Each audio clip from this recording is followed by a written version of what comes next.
Good evening, everyone. It is Monday, December 9th. It is 7:03 p.m. This is a regular meeting of the Town Council. Please rise for the Pledge of Allegiance. I pledge allegiance to the flag of the United States of America and to the republic for which it stands, one nation, under God, indivisible, with liberty and justice for all. Amen.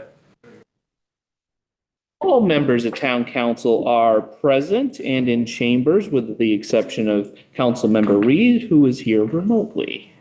Moving on to the consent calendar, item 3 on our agenda. If there's no objection, I'm going to pass the consent calendar as presented.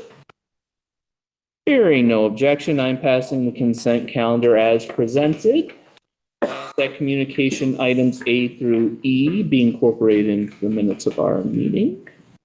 And moving on to item 5, which is public participation. I will begin with those members who are in Town Council chambers. Is there any member of the public that would like to participate tonight?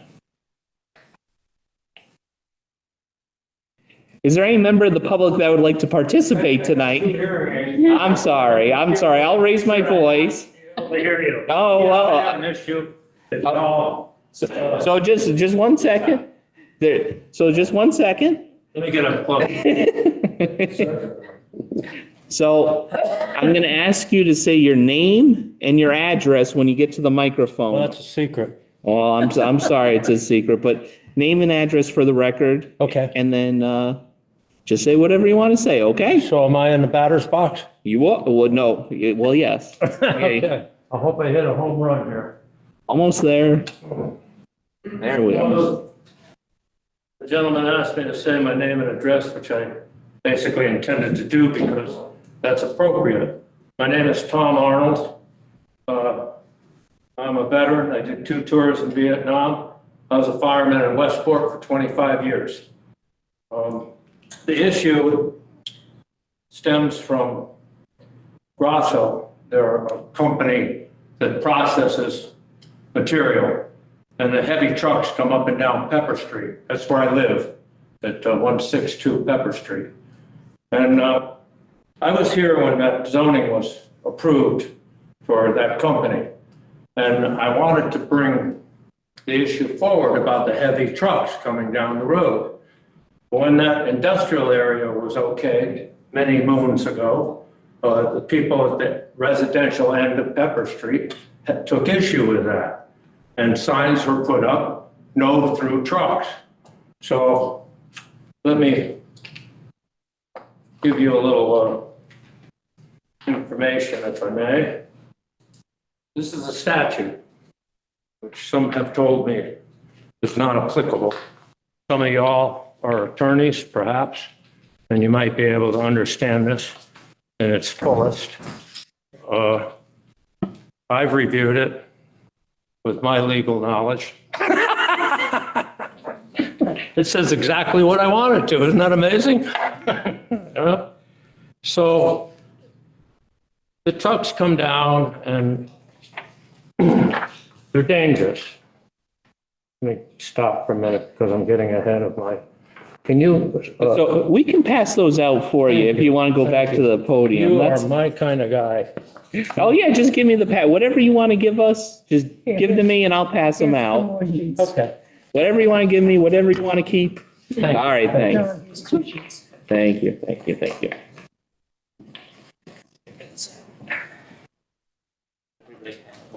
Clear? We have the statute. We have it. Let me also say that I've talked to some of the authorities in the town. There's no problem. The problem is that we're not sure how to enforce it. That's why I gave you the statute, because it's there, it can be enforced. So I attended that, and I was a day early, or I was a time early. I was told it wasn't being heard at that time, and I would be called. I wasn't called. I didn't get to speak to the issue. And they got the zoning, which I was not anti-business. They can have the zoning. I don't have a problem. What I have a problem is 15 trucks coming down that road every 15 minutes. That might be an exaggeration, but it's a caution. So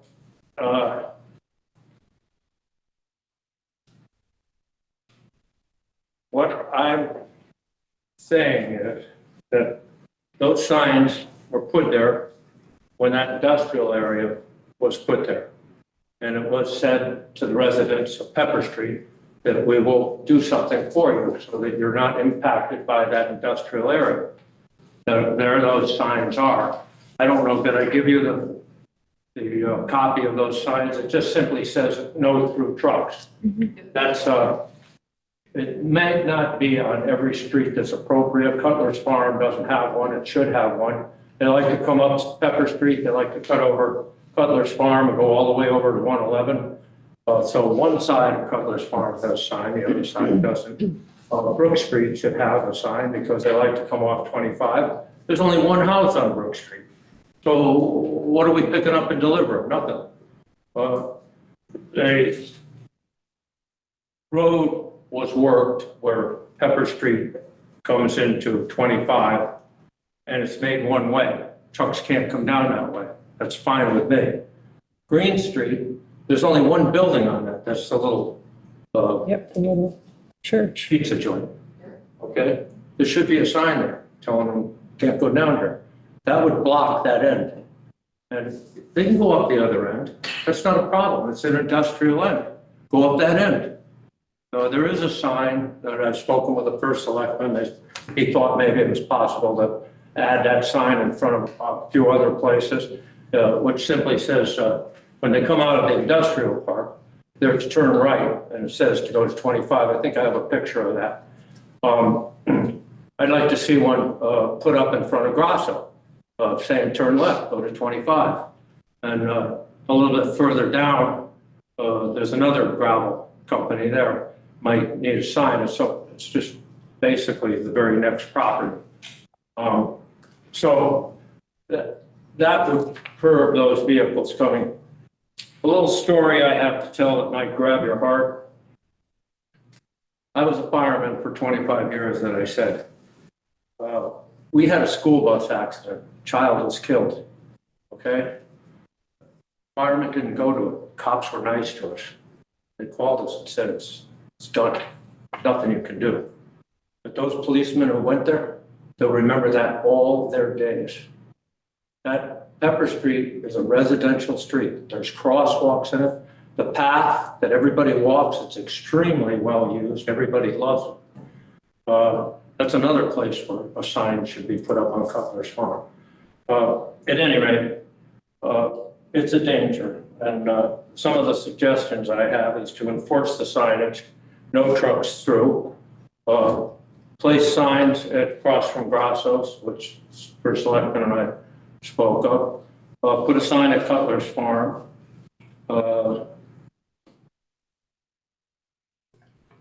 I thought in deference to the truck people, because this hasn't been enforced at all. The trucks come and go as they will, the police take no issue with it. I thought in deference to them, ought to put a sign up saying it will be enforced. No trucks through, strictly enforced. Give them an idea. It's a $90 fine. So it's not going to kill them, but it'll give them an idea. So that's basically my issue. I don't think anyone's particularly against it. As I said, it's just a question of can we do it? I think we can do it. But the attorneys amongst you will go, I don't know. All right, thank you very much for your time. Thank you, Mr. Arnold. Mr. Arnold, if I can offer a little bit of okay, come on up. So Mr. Arnold, there are certain statutes and in our charter. There you go. Oh, go ahead. Okay, so the Board of Police Commissioners is the power in town to put up signs for road I traffic. thought zoning was. No, for road signs. The police put them up and zoning has an issue as to what signs are to be put up. Right, but the Board of Police Commissioners is in charge of that. You should speak to the Board of Police all right. Commissioners about that, okay? Sure.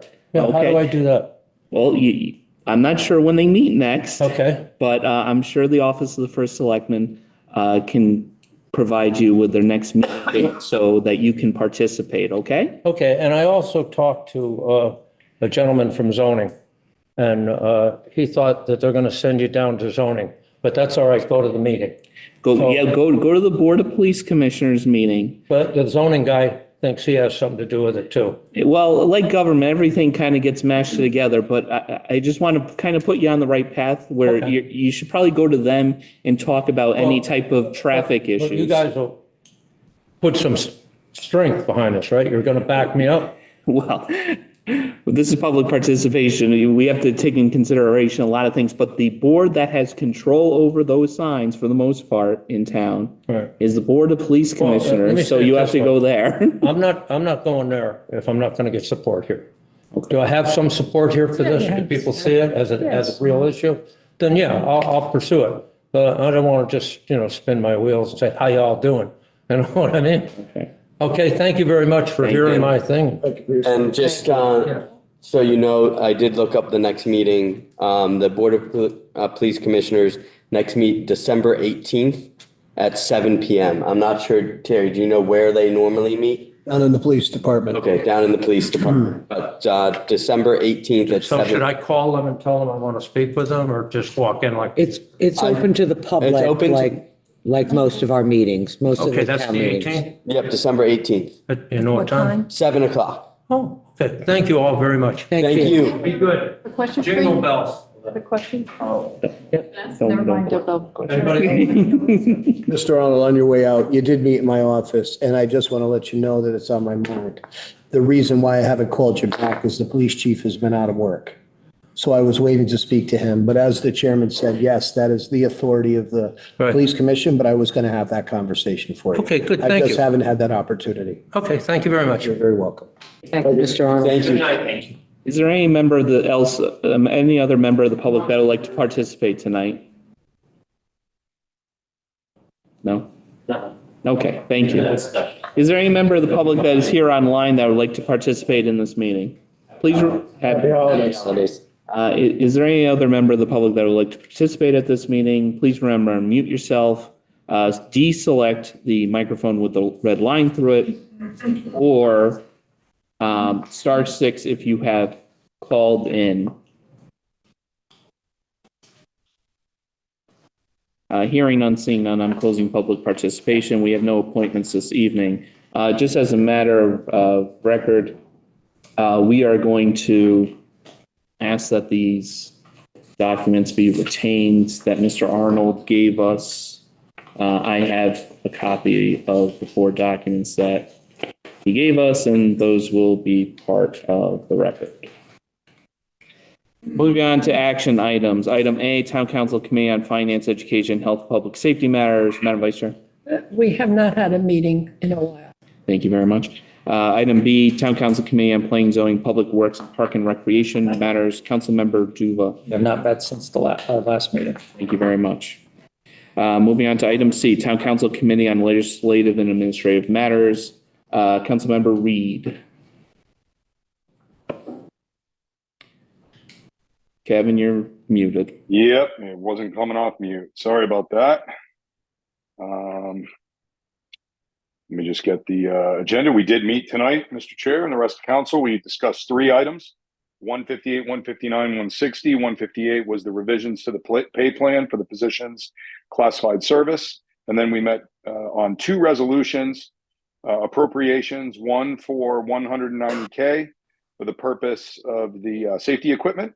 We'll hear more. And then the other is on the Board of Education upgrades and roof replacement, and authorizing that issuance, both of them for the town's general obligations bonds. One not to exceed 190K, the safety equipment, and the other is 1.83 million for the Board of Ed. All 3 reached consensus to come to council. Thank you. Moving on to item D, Strategic Planning Committee. We have not met since our last town council meeting. There's no further update from the information that I had provided at our last town council meeting, other than to state on December 12th, there will be a facilities use study committee meeting, I believe at Massac, that I will attend. All right, moving on to item E, Open Space Preservation and Acquisition Committee. Councilmember O'Rourke. Mr. Chairman, we have not met since our last meeting. Thank you very much. And item F, our first selectman's update. Thank you, Mr. Chairman. But first off, the operations update. We have a lot of longevity and achievements. I'd just like to thank the individuals listed here. Shane Everett, start with Highway and Public Works. Shane Everett, 5 years. Travis Quinlan, 5 years. William Phillips, 10 years.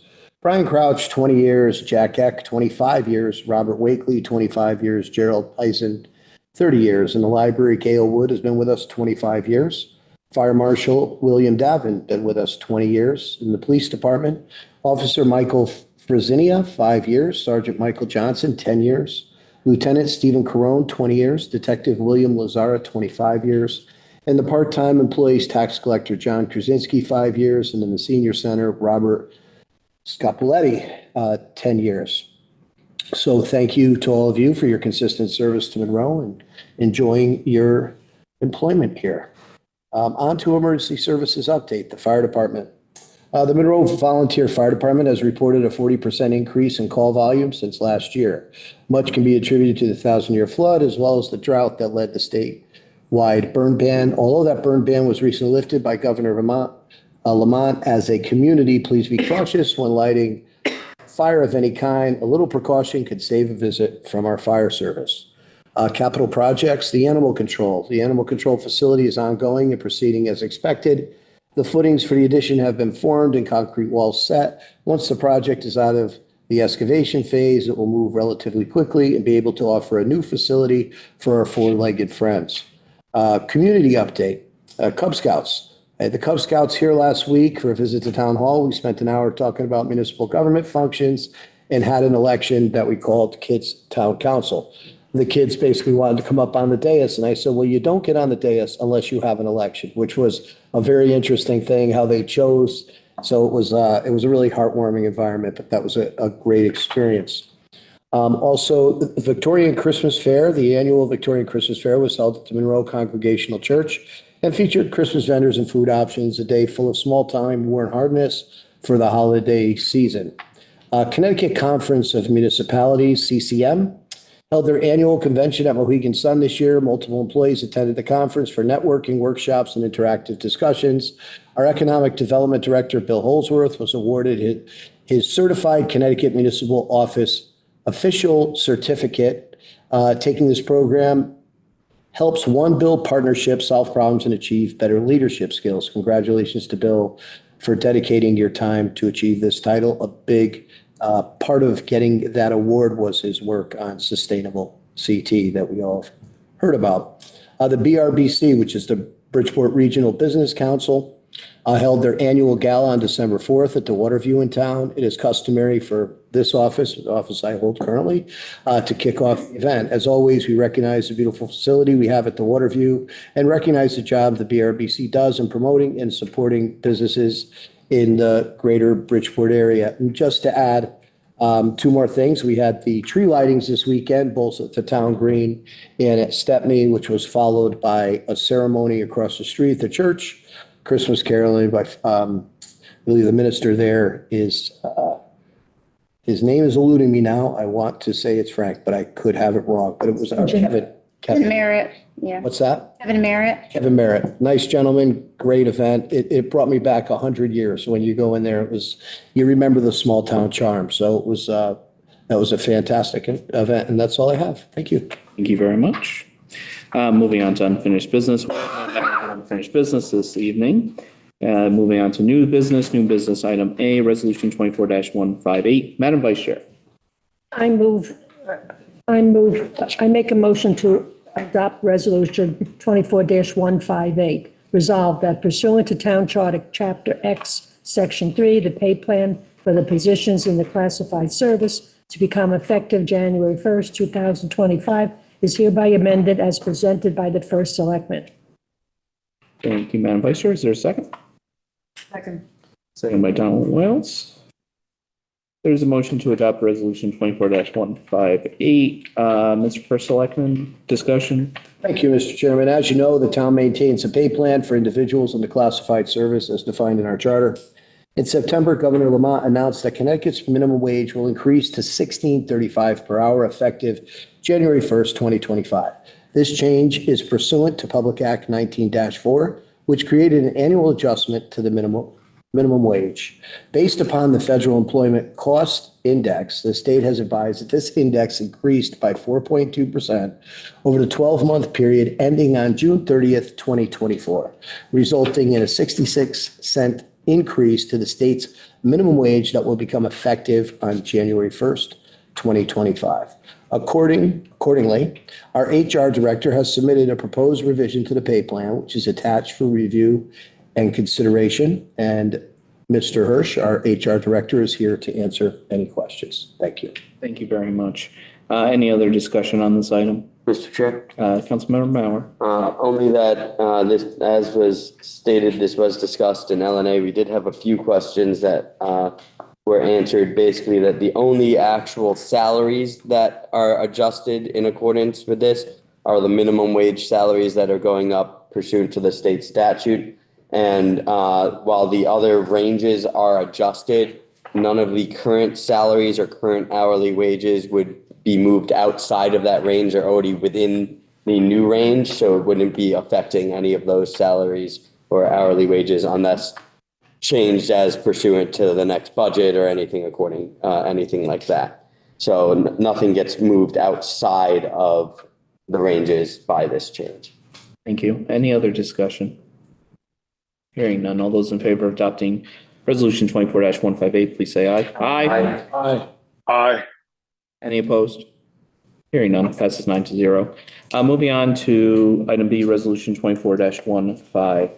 I move that Town Council adopt Resolution 24-159, resolve that the resolution entitled Resolution Authorizing and Appropriation of $190,000 for the purchase of safety equipment and authorizing the issuance of the town's general obligation bonds in an amount not to exceed $190,000 to finance the appropriation, a copy of which is available at this meeting and was included in the packet of meeting materials. It's hereby approved and recommended for adoption by the town. Additionally, waiving the reading of said resolution.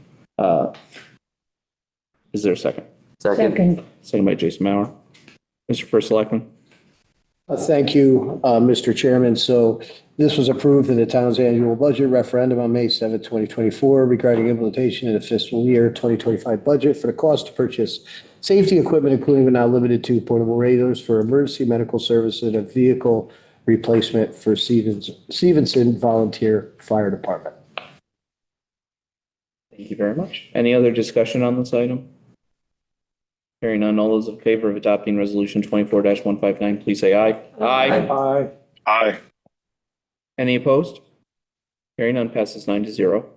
Moving on to item C, Resolution 24-160. I move that the Town Council adopt Resolution 24-160, resolve that the resolution entitled Resolution Authorizing Appropriation of $1,830,000 for Board of Education upgrades and a roof replacement and authorizing the issuance of the town's general obligation bonds in an amount not to exceed $1,830,000 to finance the appropriation. Copy of which is available at this meeting was included in the packet of meeting materials, is hereby approved and recommended for adoption by the town. Additionally, Town Council waives the reading of this resolution at this Town Council meeting. Is there a second? Second. Second by Jason Mauer. Mr. First Selectman. Thank you, Mr. Chairman. So this appropriation was approved pursuant to the town's annual budget referendum on May 7th, 2024 regarding implementation of the fiscal year 2025 budget. The costs associated with various upgrades for the Board of Education in the town of Monroe, including but not limited to carpet replacements at Massac High School and Jockey Hollow Middle School, and a roof replacement at Jockey Hollow Middle School.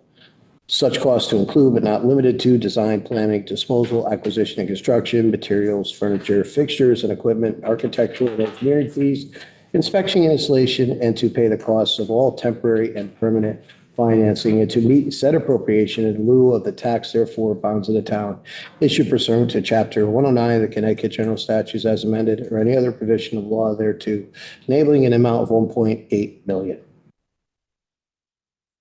Thank you very much. Is there any other discussion on this item? Hearing none. All those in favor of adopting Resolution 24-160, please say aye. Aye. Aye. Any opposed? Hearing none, passes 9-0. Moving on to item D, I move that the town council adopt resolution 24-161, calling for a town meeting and waiving the reading of said resolution at tonight's town council meeting. Is there a second? Second. Second by Enid Lapellis. Mr. First Selectman? Mr. Chairman, if I just want to make a correction, I said 1.8 million, it was 1,830,000. Thank you. Any discussion on 24-161? No, sir. Any other discussion from anyone? Hearing none. All those in favor of adopting resolution 24-161, please say aye. Aye. Aye. Any opposed? Hearing none, passes 9-0. Moving on to item E. I move that the town council adopt the dates provided in our meeting packet for our 2025, from January 6th, 2025 to January 6th, 2025 to January 26th, 2026. That was provided in our meeting packet with the exception of changing April 14th to April 7th. Is there a second? Second. Second by Vice Chair Lapellis. Any discussion on those? Hearing none. All those in favor of adopting said town council meeting schedule, please say aye. Aye. Aye. Any opposed? Hearing none. I'd say aye. Aye. That's fine. Any opposed? Hearing none. Passes 9-0. That's it for item E. There are no unfinished matters of new business. There are no unfinished matters of unfinished business. There is no second public participation tonight. And I am adjourning this meeting at 7:29 p.m. I wish everyone the happiest of holidays and a blessed new year. See everyone in January.